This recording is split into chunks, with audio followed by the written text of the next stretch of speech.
റഹീം. 3 സ്ഥലങ്ങളിൽ ചിരിക്കുന്നത് ബുദ്ധിമാന്ദ്യത്തിന് കാരണമായിത്തീരും. 3 സ്ഥലങ്ങളിൽ ചിരിക്കുന്നത് ബുദ്ധിമാന്ദ്യത്തിന് കാരണമായിത്തീരും. ഒന്ന് നമസ്കാരത്തിലാണ്. നമസ്കാരത്തിൽ നിൽക്കുന്നവരെ ചിരിക്കാനും പാടില്ല, അവരെ ചിരിപ്പിക്കാനും പാടില്ല. രണ്ടാമത്തത് ഖബറിൻ്റെ അരികിലാണ്. ഖബറിൻ്റെ അരികിൽ വരുമ്പോൾ ഉണ്ടാകേണ്ടത് പരലോകത്തെക്കുറിച്ചുള്ള ചിന്തയാണ്. ഖബർ സിയാറത്ത് അനുവദിച്ചുകൊണ്ട് റസൂലുള്ളാഹി സ്വല്ലല്ലാഹു അലൈഹി വസല്ലം പറഞ്ഞത്, നിങ്ങൾ ഖബർ സന്ദർശിക്കണം, പിന്നെ തുദക്കിറുക്കുമുൽ ആഖിറ, പരലോകത്തെക്കുറിച്ച് നിങ്ങളെ അത് ഓർമ്മപ്പെടുത്തുമെന്നാണ്. ഖബറിൻ്റെ അരികിൽ വന്ന് നിൽക്കുമ്പോൾ ഞാനും ഇതേപോലെ ഒരു ഖബറിൽ വരേണ്ടതാണ് എന്നുള്ളൊരു ചിന്തയാണ് നമുക്കുണ്ടായിത്തീരേണ്ടത്. അവിടെ ചിരിക്കേണ്ട സ്ഥലമല്ല.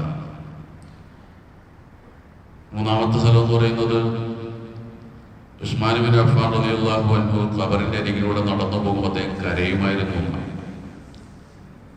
താടിരോമത്തിലൂടെ കണ്ണുനീരിങ്ങനെ ഒലിക്കുമായിരുന്നു. അദ്ദേഹത്തോട് ചോദിച്ചു, എന്താണ് നിങ്ങൾ ഇങ്ങനെ കരയുന്നത്? സ്വർഗത്തെക്കുറിച്ചും നരകത്തെക്കുറിച്ചും പറയുമ്പോൾ നിങ്ങൾ കരയാറില്ല, ഖബറ് കാണുമ്പോൾ കരയുന്നു. അപ്പൊ അദ്ദേഹം പറഞ്ഞത്, ഖബർ എന്നുള്ളത് മനുഷ്യന്റെ പരലോക യാത്രയുടെ ആദ്യത്തെ ഭവനമാണ്. അവിടെ രക്ഷപ്പെട്ടാൽ പിന്നീടുള്ള എല്ലാ ഘട്ടങ്ങളിലും രക്ഷപ്പെടാൻ കഴിയും. ഖബറിൽ ഒരു മനുഷ്യൻ രക്ഷപ്പെട്ടില്ലെങ്കിൽ പിന്നീടുള്ള എല്ലാ ഘട്ടങ്ങളിലും അവൻ പ്രതിസന്ധിയിലായിരിക്കും. അതുകൊണ്ടാണ് ഞാൻ ഖബറ് കാണുമ്പോൾ കരയുന്നത്. മൂന്നാമത് മയ്യത്തിന്റെ അടുക്കലാണ്. മരണവീട്ടിൽ ചെല്ലുമ്പോൾ മയ്യത്തിന്റെ അടുക്കൽ ചിരിക്കുകയല്ല വേണ്ടത്, അത് ചിരിക്കേണ്ട സ്ഥലമല്ല. ഇതേപോലെ ഞാനും നാളെ മയ്യത്താകേണ്ടതാണെന്നുള്ള ചിന്തയാണ് മരണവീട്ടിൽ ചെല്ലുമ്പോൾ ഓരോരുത്തരും ഉണ്ടായിരിക്കേണ്ടത്. നാം ഇപ്പോൾ മരണവീട്ടിൽ ചെന്നാൽ ചെയ്യുന്ന ഒരു കാര്യം മയ്യത്ത് കാണലാണ്. മയ്യത്ത് കാണുക എന്നുള്ളത് പരിശുദ്ധമായ ദീനുൽ ഇസ്ലാമിൽ ഒരു പുണ്യമുള്ള കാര്യമേ അല്ല, അതൊരു സുന്നത്തല്ല. കാണൽ അനുവദനീയമാണ് എന്ന് മാത്രമേ ഉള്ളൂ. പക്ഷെ നമ്മൾ വളരെ പ്രാധാന്യത്തോടെ ചെന്നൊരു മയ്യത്ത് കാണുന്നു, തിരികെ പോരുന്നു എന്നതിലുപരി ഒന്നും അവിടെ നടക്കുന്നില്ല. മരണവീടും കല്യാണ വീടും ഒരുപോലെയാകാൻ പാടില്ല. കല്യാണ വീട്ടിൽ സന്തോഷങ്ങൾ കളിയാടും, അതുകൊണ്ട് അവിടെ ദഫ് മുട്ടാനും അനുവദനീയമായ രീതിയിലുള്ള ആഘോഷങ്ങളൊക്കെ കല്യാണ വീട്ടിൽ അനുവദിച്ചിട്ടുണ്ട്.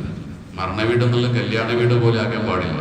അവിടെ പരലോകത്തെക്കുറിച്ചും മരണത്തെക്കുറിച്ചും ചിന്തയുണ്ടാകേണ്ട സ്ഥലമാണ്. അബൂ സലമ റളിയല്ലാഹു അൻഹു മരണപ്പെട്ടപ്പോൾ റസൂലുള്ളാഹി സ്വല്ലല്ലാഹു അലൈഹി വസല്ലം അവിടെ ചെല്ലുകയും അദ്ദേഹത്തിന്റെ കണ്ണുകൾ ഇങ്ങനെ തിരുമ്മി അടച്ചു. എന്നിട്ട് അദ്ദേഹത്തിന് വേണ്ടി പ്രാർത്ഥിച്ചു, അല്ലാഹുമ്മ ഗ്ഫിർ ലി അബീ സലമ വജ്അൽഹു മിനൽ മഹ്ദിയീൻ. പടച്ചോനെ, അബൂസലമയ്ക്ക് പുറത്തു കൊടുക്കണമേ, അദ്ദേഹത്തെ നീ സന്മാർഗികളിൽ ഉൾപ്പെടുത്തണമേ എന്ന് റസൂൽ സ്വല്ലല്ലാഹു അലൈഹി വസല്ലം പ്രാർത്ഥിക്കുകയുണ്ടായി. മയ്യത്തിന് വേണ്ടിയുള്ള പ്രാർത്ഥനകൾ നടത്തണം. അദ്ദേഹത്തിന്റെ പരലോക ജീവിത ശാന്തിക്ക് വേണ്ടി പ്രാർത്ഥിക്കണം. രണ്ടാമത് ചെയ്യേണ്ട കാര്യം ആ മയ്യത്തിന്റെ ബന്ധുക്കളെ അനുശോചനം അറിയിക്കുക എന്നുള്ളതാണ്.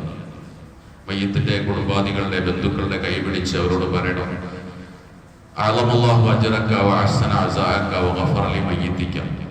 അല്ലാഹു നിനക്ക് ഈ നഷ്ടത്തിന് വലിയ പ്രതിഫലം നൽകട്ടെ, നിന്റെ അനുശോചനം അല്ലാഹു നന്നാക്കി തീർക്കട്ടെ, നിന്റെ മയ്യത്തിന് അല്ലാഹു പുറത്തു കൊടുക്കട്ടെ എന്ന മയ്യത്തിന് വേണ്ടി ആ അനുശോചനം അറിയിക്കുകയും വേണം. ഇതാണ് മരണവീട്ടിൽ ചെയ്യേണ്ട കാര്യങ്ങൾ. അതുകൊണ്ട് നമ്മൾ ഇത്തരം കാര്യങ്ങൾ ശ്രദ്ധിക്കണം. അല്ലാഹു നമുക്ക് എല്ലാവർക്കും സന്മനസ്സും തൗഫീഖും നൽകുമാറാകട്ടെ. അല്ലാഹു എല്ലാവർക്കും ആഫിയത്ത് ദീർഘായുസ്സ് നൽകി അനുഗ്രഹിക്കുമാറാകട്ടെ. സുബ്ഹാനല്ലാഹി വബിഹംദിഹി സുബ്ഹാനക്കല്ലാഹു വബിഹംദിഹി അശ്ഹദു അല്ലാ ഇലാഹ ഇല്ലാ അൻത അസ്തഗ്ഫിറുക വഅതൂബു ഇലൈക്.